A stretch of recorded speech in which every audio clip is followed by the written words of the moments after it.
നമ്മൾ ഇന്നലെ ചെയ്ത സെയിം തന്നെ ടോപ്പ് ബോട്ടം സെറ്റിന്റെ സ്ലിറ്റഡ് പാറ്റേണിലേക്ക് കൊണ്ടുവന്നേക്കുന്ന കേട്ടോ. ഇന്നത്തെ നമ്മുടെ പ്രൊഡക്റ്റ് എന്ന് പറയുന്നത് 3 ഡിഫറെൻ്റ് ആയിട്ടുള്ള ഷെയ്ഡുകളിലേക്കാണ് നമ്മളിത് കൊണ്ടുവന്നേക്കുന്നത്. ഒരു ഡാർക്ക് ഗ്രീനിൻ്റെ തന്നെ 2 ഷെയ്ഡുകളുണ്ട്. ഞാനിപ്പോൾ ഇട്ടേക്കുന്ന ബ്ലാക്ക് ഷെയ്ഡും ഉണ്ട്. അപ്പോൾ ഇതെന്ന് പറഞ്ഞിട്ടുണ്ടെങ്കിൽ സ്ലിറ്റഡ് പാറ്റേണിലേക്കാണ് വിത്ത് കോട്ടൺ ലൈനിങ് ഒക്കെ ആയിട്ട് വരുന്നൊരു ഐറ്റം. ഇന്നലെ നമ്മൾ ചെയ്തത് വിത്തൗട്ട് ലൈനിങ് ആയിരുന്നു, ഫ്രണ്ട് ഗ്യാദേഴ്സ് ഒക്കെ വന്നിട്ട് ഇളയും കട്ടിങ് ആയിരുന്നു അല്ലേ. അപ്പോൾ ഇതെന്ന് പറഞ്ഞിട്ടുണ്ടെങ്കിൽ സ്ലീവിൻ്റെ എൻ പോർഷനിലേക്കായിട്ട് ഒരു ഫ്ലാറ്റ് ബട്ടൺ ഒക്കെ കൊടുത്ത് എൽബോ സ്ലീവ് ആയിട്ടോ കോളർ നെക്ക് പാറ്റേണിലേക്കാണ്, നമ്മളൊരു ഷർട്ട് കോളർ വരുന്ന രീതിയിലേക്കാണ്. അപ്പോൾ ഈ ഒരു പ്രൊഡക്റ്റിൻ്റെ ടോപ്പ് ലെങ്ത് നമ്മൾ കൊണ്ടുവന്നിരിക്കുന്നത് 46 ഇഞ്ചസിലേക്കാണ്. നെക്സ്റ്റ് ഷെയ്ഡ് ഒരു ഗ്രീൻ കളറിലേക്കാട്ടോ. അപ്പോൾ അതിനകത്തേക്ക് നമ്മുടെ ബ്രിക്ക് റെഡും ബ്ലാക്കും ചിക്കു കളറിലും കൂടെ പ്രിന്റുകൾ വന്നിരിക്കുന്നത്. ഈ ഒരു എൽബോ സ്ലീവ് ഒക്കെ ഒരു തവണയിൽ നമ്മളൊന്ന് ട്രൈ ചെയ്ത് നോക്കണം. എല്ലാവർക്കും തന്നെ മാച്ച് ചെയ്യുന്നതാണ് ഈ ഒരു സ്ലീവ്. എപ്പോഴും നമ്മൾ 3/4 ഒക്കെ ഇടുന്നവരാണെങ്കിൽ ഇതൊന്നും മാറ്റി പിടിച്ച് നോക്കും കേട്ടോ. അപ്പോൾ ഇത് മാത്രം നമ്മൾ കുറച്ച് ഡിഫറെൻ്റ് ആക്കി കോൺട്രാസ്റ്റ് ആയിട്ടുള്ള ബോട്ടം വന്നേക്കുന്നത് കേട്ടോ. അതായത് നമ്മൾ ഡാർക്ക് ഒരു ഗ്രീൻ കളറിലേക്ക് യെല്ലോ കളറിലെ പ്രിന്റുകൾ വന്നേക്കുന്നുണ്ട്. ബോട്ടം നമ്മൾ യെല്ലോ കളറിലേക്കാണ് കൊടുത്തേക്കുന്നത്.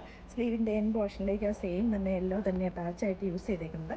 അപ്പോൾ ഇതിൻ്റെ പ്രൈസ് നമ്മൾ കൊണ്ടുവന്നിരിക്കുന്നത് 1050 റേറ്റിലേക്കാണ്. ഓൾ ഇന്ത്യ ഫ്രീ ഷിപ്പിങ്ങിലേക്ക് കേട്ടോ. നല്ല കംഫർട്ടബിൾ ആയിട്ട് നമുക്ക് ഈ സമ്മറിലേക്ക് യൂസ് ചെയ്യാൻ പറ്റുന്ന ഒരു ടോപ്പ് ബോട്ടം സെറ്റ്.